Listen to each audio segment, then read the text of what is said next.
जय जगन्नाथ कहानी किचन को आपन को स्वागत करछि आशा करछि आपन माने बहुत भले थिबे आपन केबे भी एमती बनै नथिबे ना केबे भी खाइ नथिबे एटा मोर ग्यारंटी आज प्रथम थर पई आपन बनैबे जदी भी आपन रेसिपीटा देखिबे आपन एटा नुआ रेसिपी संपूर्ण नुआ रेसिपी आपन देखंतु आ बनांतु बहुत हेल्दी अछि आ बहुत टेस्ट अछि आ मां को पाखरे भोग लगांतु शेष पाली गुरुवार आपन भोग लगांतु जे कोनोसी पर्व परबार ने आपन बनै पारिबे क्षीरी अपेक्षा ये जो मुग क्षीरा आर स्वाद संपूर्ण निरा आपन देखंतु केते सुंदर लागुची पूरा रसगोला परी माँ तो खुशी हेबे आ समस्ते पिला माने भी खुशी हेबे घरर परिवार समस्ते खुशी हेबे एटा मोर ग्यारंटी एते रसिला ହେଇଛି ଆପଣ ଭାବି ପାରିବେ ନାହିଁ ଆଉ ପ୍ରସାଦର ଯେତେବେଳେ ଭୋଗଟା ଯେତେବେଳେ ଆପଣ କାଢ଼ିବେ ଆଉ ବନେଇବେ ଏତେ ବାସ୍ନା ହେବ ଭରି ଭରି ବାସ୍ନା ଆସୁଛି ଯେମିତି ଲାଗୁଛି ମନ୍ଦିରରୁ ଆସିଛି ସେଇ ପ୍ରକାର ତାର ବାସ୍ନା ହେବ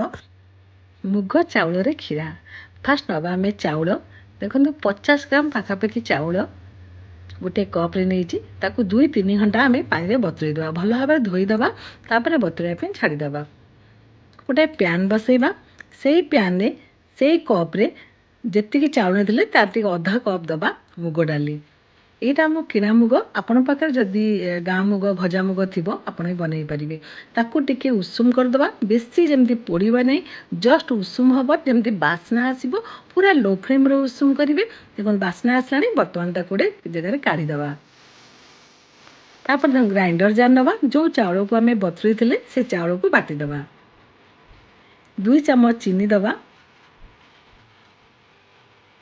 ଟିକେ ଲୁଣ ଦେବା गुजराती तार मंजी देकी बाटीदेवा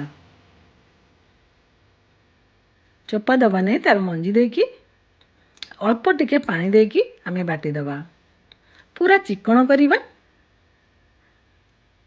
अल्प टिके पानी देकी बाटीदेवा जमती पूरा चिकण हम देखो यही टाइप पूरा चिकण हवा दरकार पूरा चिकण हो जाइए ताकू गोटे साइड रे रखीदेवा जो मुग को आमे भाजी थिले ताकू भी आमे पानी रे बतुरेई देवा भल भाव धोईदेवा धोई देकी 5 मिनट भितर भी बाटी हो देखो ताकू भल कि धोईकी बतुरेई देवा प्यान नवा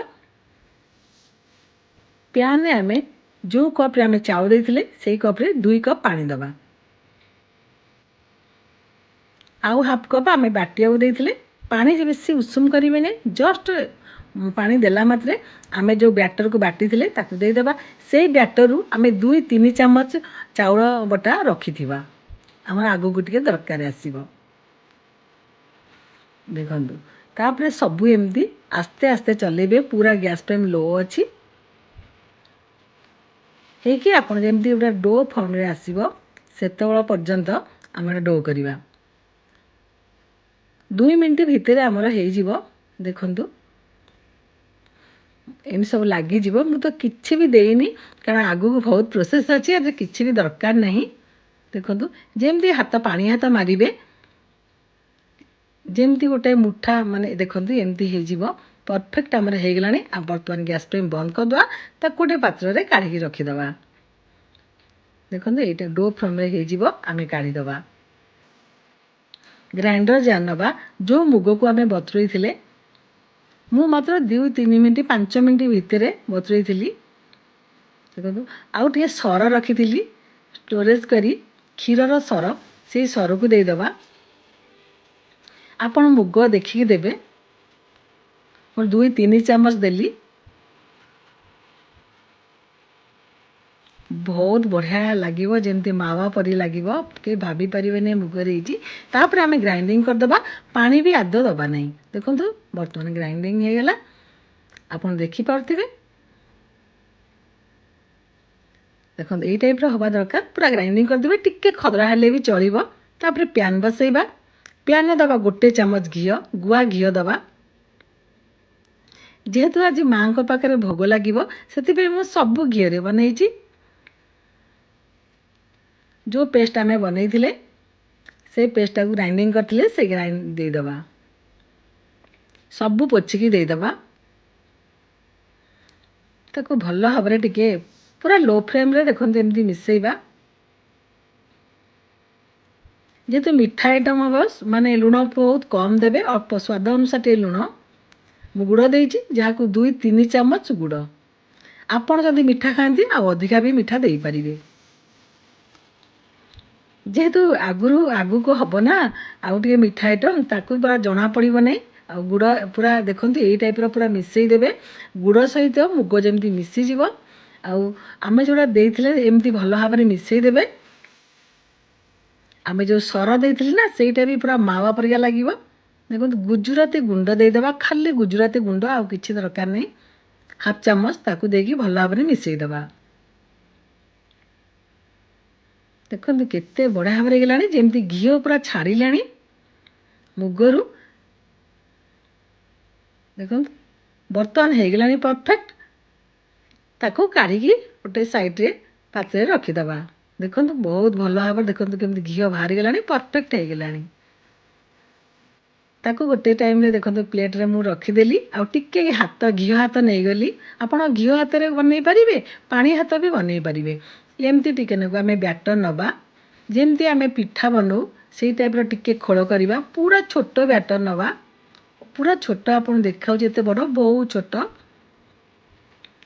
ତାପରେ ମୁଗ ସବୁ ବ୍ୟାଟରକୁ ସବୁ ଏମିତି ଗୋଲ କରି ରଖିଦେବା। ମୁଁ କ'ଣ କଲି, ସବୁକୁ ଗୋଲ କରି ରଖିଦେଲି, ଯାହାଫଳରେ ମୋତେ କରିବା ପାଇଁ ବହୁତ ସୁବିଧା ହେଲା। ଦେଖନ୍ତୁ ପୁରା ଏମିତି ଗୋଲ କରିଦେବେ। ଦେଖନ୍ତୁ ହାତରେ ସବୁ ଏମିତି ଗୋଲ କରିଦେବେ ଲଡ଼ୁ ପରି। ତାପରେ ଆମେ ତାକୁ ମଝିରେ ଷ୍ଟଫିଂଟା ଦେଇଦେବା। ଭଲ ଭାବରେ ଆମେ ଏମିତି ବନ୍ଦ କରିଦେବା। ଏକ୍ସଟ୍ରା ଯେଉଁ 1 ଚାମଚ ଘିଅ ଦେବା। କାଜୁ ଖିସମିସ୍ ଭାଜିଦେବା। ଫାଷ୍ଟ କାଜୁ ଦେବା।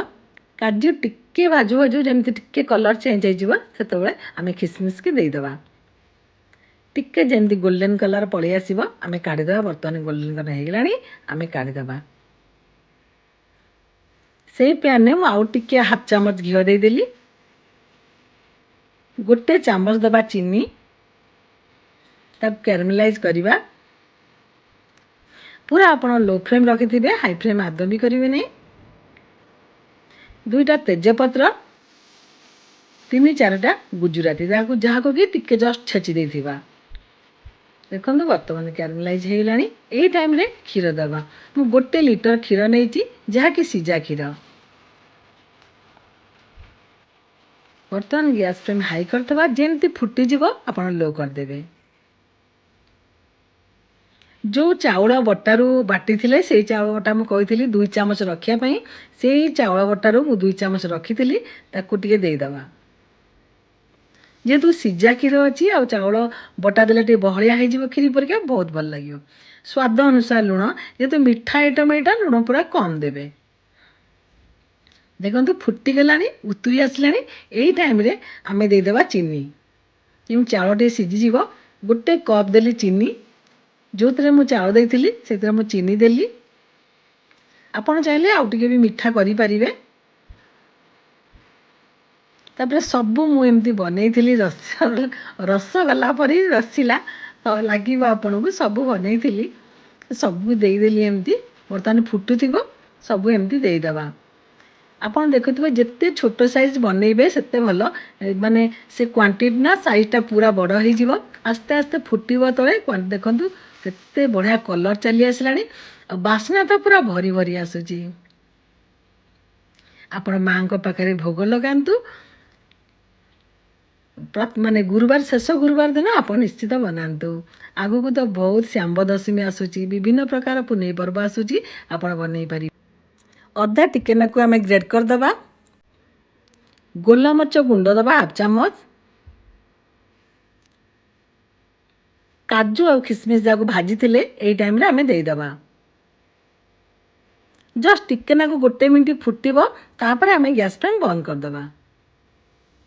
ତାକୁ ଭଲ ଭାବରେ ଟିକେ ମିଶାଇ ଦେବା। ଆଉ ଅଦାର ଯେଉଁ କଞ୍ଚା, ଆମର ଯେମିତି ପଣା ଦିଆଯାଏ, ଆମର ଅଦା କଞ୍ଚା କଞ୍ଚା ଲାଗୁଥିବ, ବାସ୍ନାଟା ଆସୁଥିବ, ଆପଣ ସିଝିବେ। ଲାଷ୍ଟ ଟାଇମ୍ରେ ଅଦା ଦେବେ, କାରଣ ଅଦା ଦେଲେ କ୍ଷୀର ଆଉ ଅମୁଲ ହଉ ଛିଣ୍ଡି ପାରେ, ସେଥିପାଇଁକି ଲାଷ୍ଟ ଟାଇମ୍ରେ ଅଦାକୁ ଦେବେ। ଦେଖନ୍ତୁ ବର୍ତ୍ତମାନ ହେଇଗଲାଣି, ଗ୍ୟାସ୍ ଫ୍ଲେମ୍ ବନ୍ଦ କରିଦେବା। କେତେ ବଢ଼ିଆ ଭାବରେ ଆମର ରସିଲା ମୁଗ ନୂଆ ରେସିପି ନେଇ ଆସିବି। ସେ ପର୍ଯ୍ୟନ୍ତ ପାଇଁ ବିଦାୟ।